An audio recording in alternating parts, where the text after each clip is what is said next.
Yes, sir. Okay, thank you, sir. Shall I Okay, madam. begin, Please sir? you continue. Yes, sir. Yes, sir. Madam, please continue. Okay, sir. Good morning to all the students. Welcome back again for today's continuation class of yesterday's general characters, and we also proceed with the classification of bryophytes today. Okay, so just I'm start sharing the screen.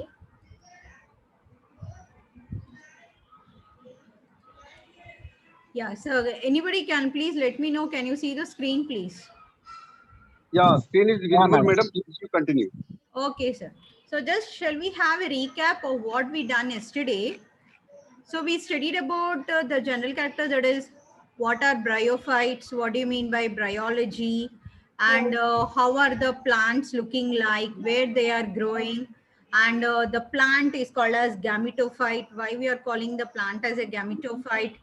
And we also studied about some general characters about the reproduction also, where the plants are sexually reproducing with the help of oogamous type of sexual reproduction.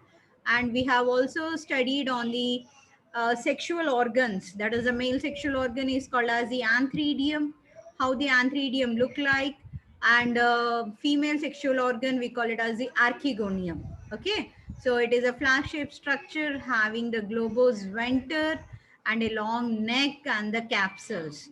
So this is we studied up to this point yesterday, and also I think we studied about the male gamete and the female gamete. The male gamete is called as anthrozoid, or the spermatozoid, which is motile.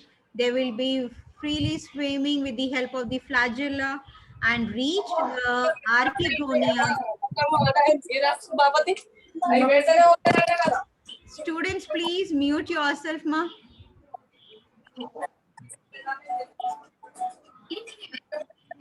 I want here the participants, please mute yourself.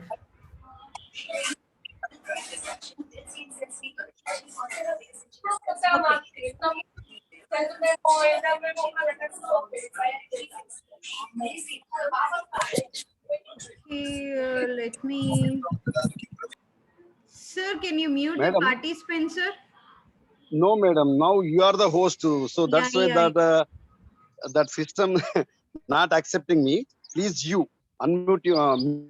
Okay, okay. I'll just look at the participants. Mute all. Yeah. So just mute all current, all allow participants. Yes. Yes, sir. Thank you, sir.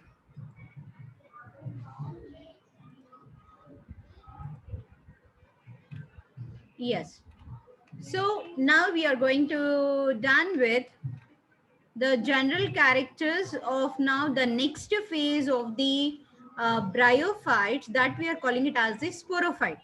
So till the formation, that is when the gametes, the male and the female gamete, when they are developed, and they will take part in the fertilization process, that is with the help of the water where they are staying, the male gamete is entering into the female gamete, and that is entering into the archegonium, and it will fuse with the female gamete, what we call it as the egg, and that results in the formation of a diploid zygote. Okay, so that process we are calling it as the fertilization. But generally this in other, in the lowermost plants like the algae, when we talk about this diploid zygote will develop directly into a new adult plant. But in the bryophytes, as they are the evolved or the higher plants when compared to the algae, in the bryophytes, this diploid zygote will undergo further divisions, and it will undergo differentiation and results in the formation of another type of thalloid plant body, or a different plant, what we call it as a sporophyte. That means to say, here the gametophytic phase, we studied about the gametophyte till the formation of male gamete, the life cycle, in the life cycle we call that as a gametophytic phase. So from this diploid zygote, this results in the formation of another generation. We call it as sporophyte, that we can observe in the bryophytes. So bryophytes are the plants showing the presence of two different types of phases. One is a gametophytic phase, another is a sporophytic phase in their life cycle. So that is very, very important.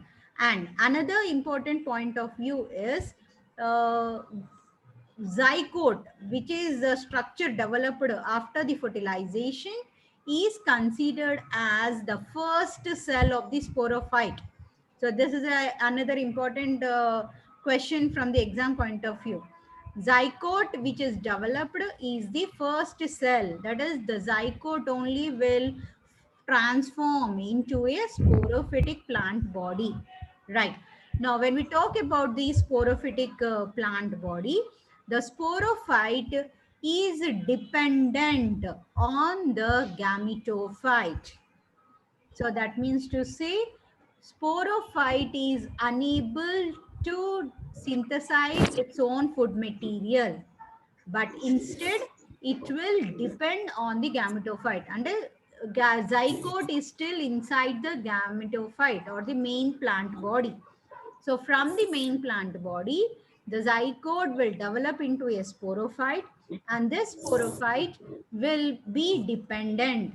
It will going on absorbing the food and the water from the main gametophytic plant body. So that's why we call the sporophyte as a dependent on the or a dependent plant body. So this is another important point in the sporophyte. Zygote is the first cell of the sporophytic generation. Second point is it is dependent on the gametophyte. Now, so when we look into the structure of the sporophyte, foot, seta and capsule, these are the three important parts of the sporophytic plant body. And then why we are calling it as a sporophyte? Because it is going to develop or produce the spores, which are haploid in nature. As we know, zygote is a diploid, and even sporophyte will also be a diploid tissue, or all the cells which are present in the sporophyte are diploid. From these diploid cells, generally the sporophytic tissue, it will undergo reduction division or the meiotic division, where in the capsule is an important part in the sporophyte, which are going to develop the spores, the haploid spores. So that's why sporophyte, we call the plant body as a sporophyte. It will develop into the spores. Now, these spores, when they fall on the substratum, they develop into a new plant or a new adult plant. So we call, now there is a question now. So you can look into here. So this is a gametophytic plant body. Now from this gametophytic plant body, there develops, you can see some of the structures emerging out.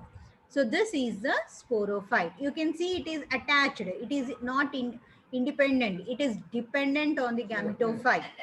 And remember girls, all of you, gametophyte is always a haploid, whereas a sporophyte is a diploid structure. And from the sporophyte, spores will be emerged out. Those spores will germinate and develop again into a new adult gametophytic plant. So spore is the starting cell of the gametophytic generation, whereas zygote is a starting cell for the sporophytic generation. So these 2 points you people have to remember.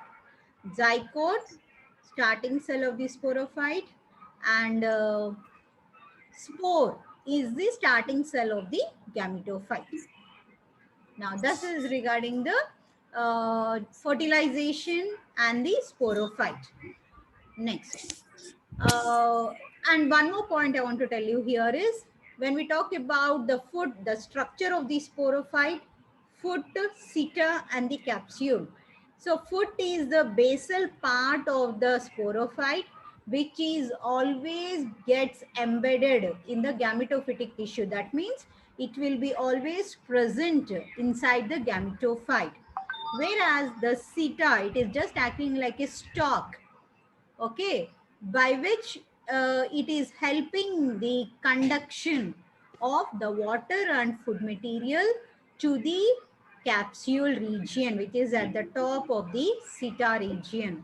So seta is a part of the sporophyte which will help in the conduction of the food material and the water from the gametophytic tissue. Whereas in the capsule, the most important region in the capsule is the sporophytic region, or the archisporium, we call it as. That is a spore sac, in which the spore mother cells which are diploid, they will undergo reduction division and develop into spores, the haploid spores. So that is called as archisporium region in the capsule. So capsule is the most important part of the sporophyte where the spores are developed. Okay, so these are the functions of the three parts of the sporophyte. Now, so just now I told you, the spores, the haploid spores which are formed in the sporophyte, they will germinate and produce a gametophytic plant body. So in the bryophytes, we are going to come across two different phases, two completely morphologically as well as physiologically, two different phases. One is the gametophytic phase, which is an haploid, and another one is the sporophytic phase, which is a diploid.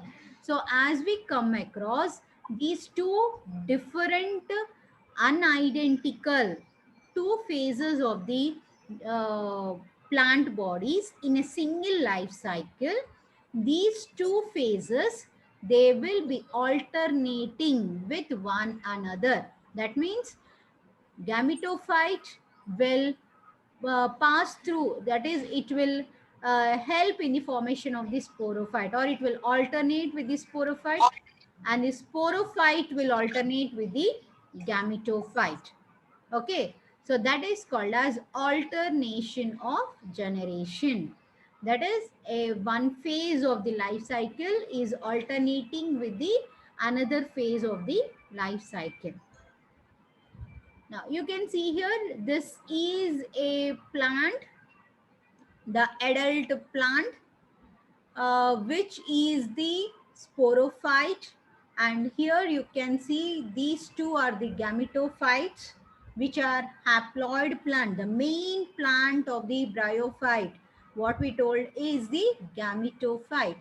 Okay, so it depends upon the genera whether these are diploid, sorry, whether they are bisexual or the unisexual. So when I talk about an Marchantia genera, Marchantia genera is a unisexual plant, or we call it as a monoecious condition. That means to say both male and the female, they are different from one another. Male plant will develop into male sexual organ, and the female will develop into female sexual organs. So from the male plant, it will develop the male sexual organ antheridium, and it will produce antherozoids or the spermatozoids. Whereas the female will develop archegonia, in which the female gamete egg is present. So fertilization occurs and results in the formation of a zygote. The zygote will develop into a second phase of life cycle, that is called as the sporophyte. This sporophyte is dependent on the gametophyte. So this sporophyte, the capsule is the most important region from which the spores are going to be released. These spores, they germinate and develop into a male plant as well as the female plant again. So this is regarding the life cycle of a general bryophytic plants. So I hope all these points are Clear for you all?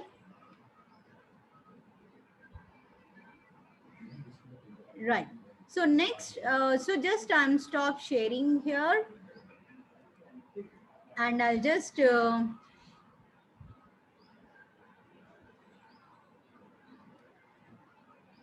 yeah. So just I'm unmute. You can unmute yourself.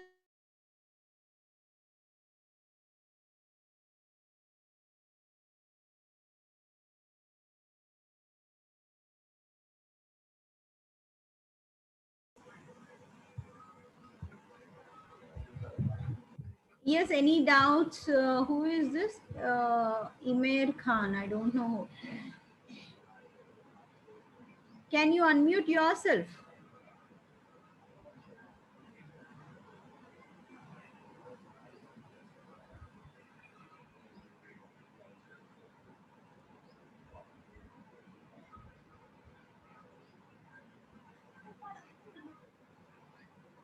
Okay. Yes. Yes. Any doubts? So shall I proceed further?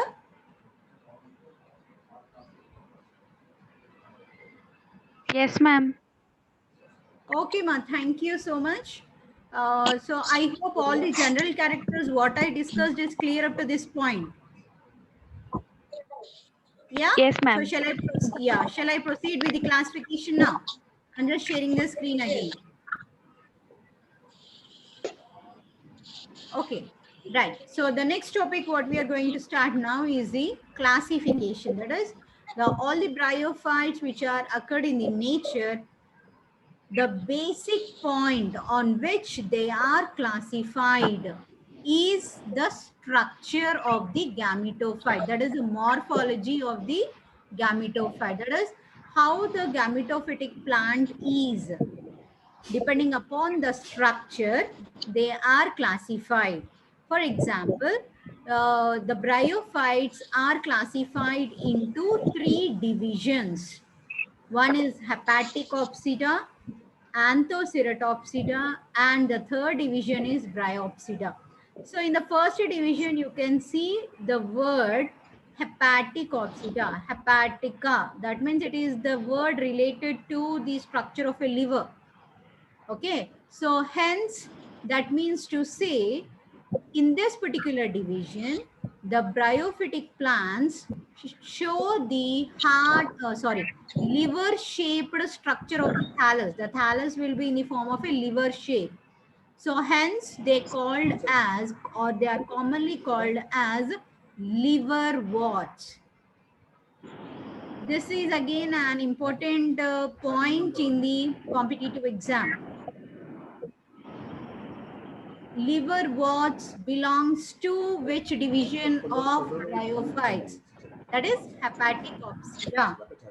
Next comes to the Anthoceratopsida. This is another division where from the thallus, so from the thallus, the sporophyte appears just like the horn. That is కొమ్ములు మన deers కి వాటి కొమ్ములు ఉంటాయి కదా same just like that the Anthoceratopsida will show the structure, or it will resemble the structure of the horns of the animals. So they are commonly called as hornworts. Hepaticopsida commonly called as liverworts, whereas Anthoceratopsida are commonly called as the hornworts. And when we go for the third division, Bryopsida, they are represented as a moss plant. They are called as a moss. That is a miniature small plant-like structure. We call them as the mosses. Now, so you can see over here the leafy liverwort. The best example we can take here, it is the Marchantia. And this is the Anthoceros, where the sporophyte will emerge out from the gametophyte in the form of horns. So these are called as the hornworts. But whereas here, these are the mosses, Bryopsida, which appears just like greenish color, velvety, very soft, small miniature plant-like structures on the substratum. These are the mosses. Right. Now, next we'll go for the still further classification of the bryophyte, that is hepatic opsida or the liverworts. It includes 4 classes: calobriales, jungermannials, marcantiales, and metzeriales. So in all these 4 classes, the thallus appears the liver-shaped structure. But what is the difference lying in all these 4 classes is depending upon the structure of the sexual organs and the structure of the sporophyte. That makes the difference between all the 4 classes, that is calobriales, jungermannials, marcantiales, and metzeriales. Now, so the common characters, what you can see here in the hepatic opsida. So we call them as the liverworts. Okay, fine. Next, the thallus. Just now I told you, in the liverworts, the thallus or the plant, the gametophyte is a thalloid plant body. In the case of jungermannials or in the marcantiales also, which is a very leafy-like or greenish color structure. So they have the internal differentiation of photosynthetic cells and the air chambers and the storage tissues. And the sporophyte is embedded in the gametophyte. It won't emerge out. We can't see the emerging of the sporophyte from the hepatic opsida class. They are being, that is in the hepatic opsida division. The sporophyte will be inside the gametophyte only. That is the first important point. Next, in the Anthoceratopsida, we can see a well-developed horn-shaped sporophyte which will emerge out from the gametophyte. Okay, so that's the main difference between hepatic opsida and Anthoceratopsida. Next important point is in the Anthoceratopsida, the best example Anthoceros. When we talk about the class type study, I'll let you know at that particular point.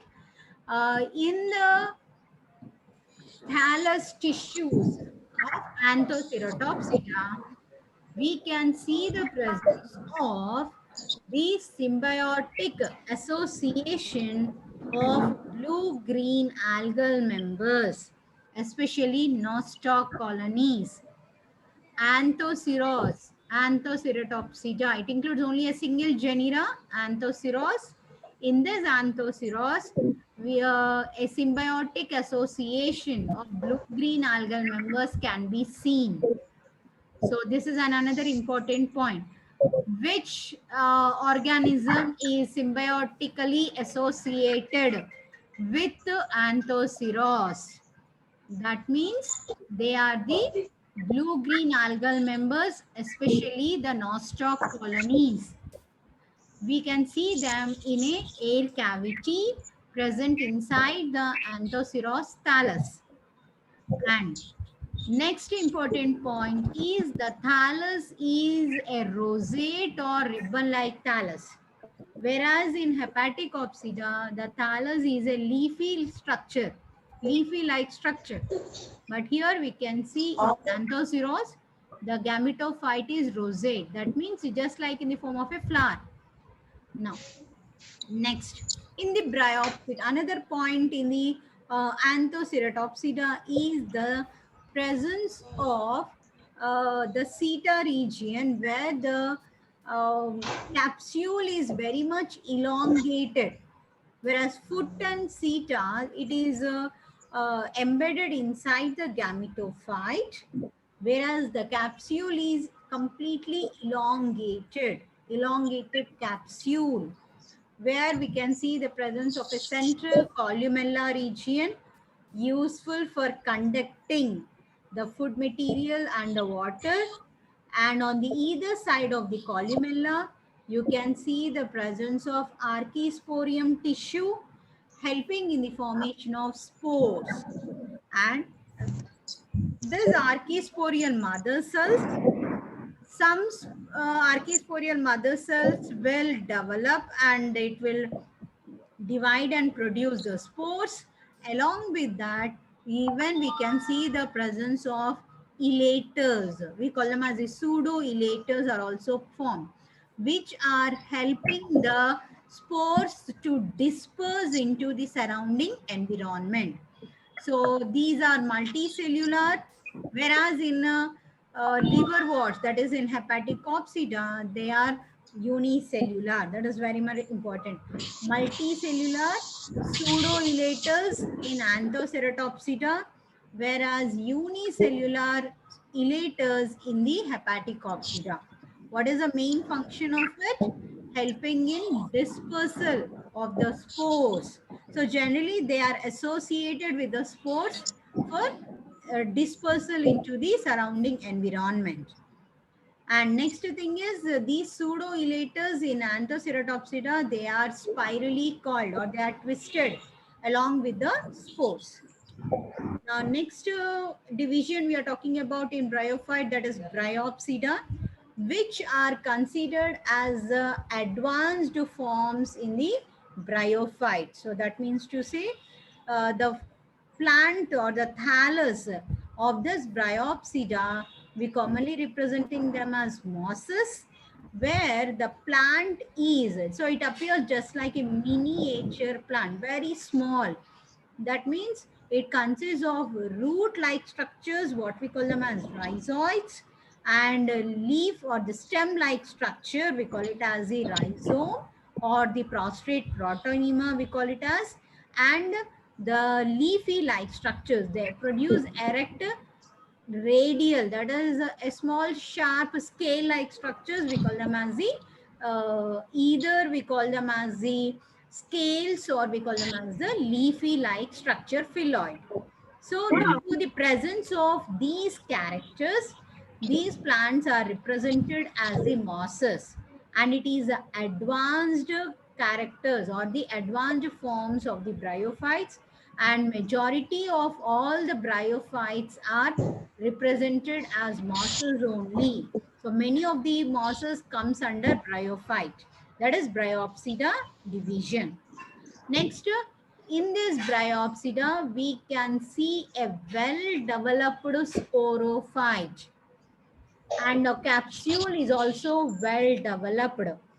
So when we talk about the sporophyte structure, we can see a bulbous foot attached to the gametophyte, a long seta stalk-like structure, and the complex structure of the capsule is observed in the Bryopsida division. So we can easily identify due to the structure of the capsule. So capsule is highly complex. Now why is it complexity? Because it appears just like a jug-like structure or a barrel-like structure, the capsule, which is going to have a lid on the top of it. So that we call it as operculum. So capsule is again further divided into apophysis, the central archisporial tissue, and the operculum or the lid. So in the lid, we can see the presence of peristomial teeth, or we call it as the peristome, helping in the dispersal, which are of hygroscopic in nature. That means they absorb water and help in the dispersal of the spores. That is when the lid will open and the spores are dispersed out. So this Bryopsida is again further divided into three classes, that is Spanidae, Androidae, and Bryidae. So these are the three classes of the division Bryopsida, or Bryidae or Bryae we call it as. That is a class where it includes the highly complex and the evolved plants of the bryophytic origin. So with this, we have, I'm just stop sharing.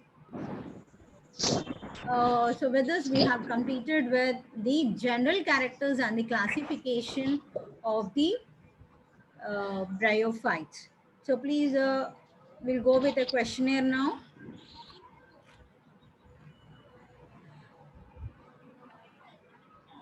Yes, ma. Any doubts over here? Let me clarify here itself.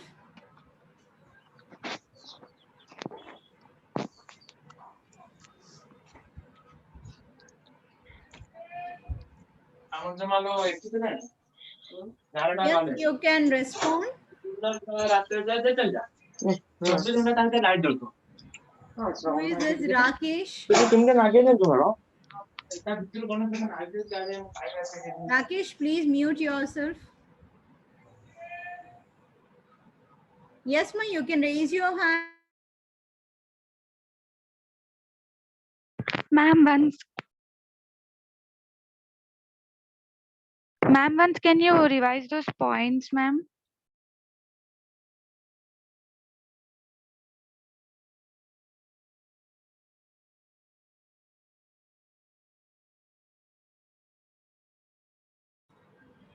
You want to share me the screen, ma, again? No, ma'am, once Yeah. recap, ma'am. Yeah. Okay, fine. So we have started today with the sporophytic structure. Okay. So what is a sporophyte?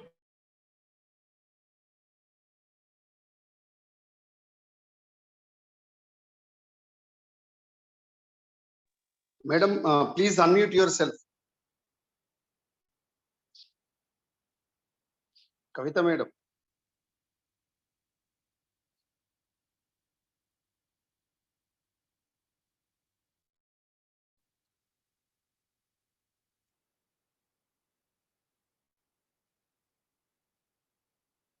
Madam, please unmute yourself. Kavita madam garu. Yes, sir. Now it is okay. I couldn't able to unmute myself just now. Now, is it audible, sir? Sir, is it audible now? Yes, madam. Yes, please you. Yeah. So just shall we have a recap of the general characters and the class of what we said today? So we started with the structure of the sporophyte. So main important point is the sporophyte is the second phase in the life cycle of the bryophyte. Sporophyte is dependent in the bryophytic life cycle. It is dependent on the gametophyte for its food and the water absorption. Sporophyte is a generation which is going to develop spores. So that's why it is regarded as sporophyte. And from these spores, they germinate and reproduce and produce the next generation of the plants, that is the gametophyte again. Right. Next point is, so depending upon the structure of the sporophyte and the uh, structure of the gametophyte, the bryophytes are classified into three divisions. One is Hepaticopsida, second one is Anthoceratopsida, and third one is the Bryopsida. So what is the criteria for the classification here? Based on the structure of the gametophyte.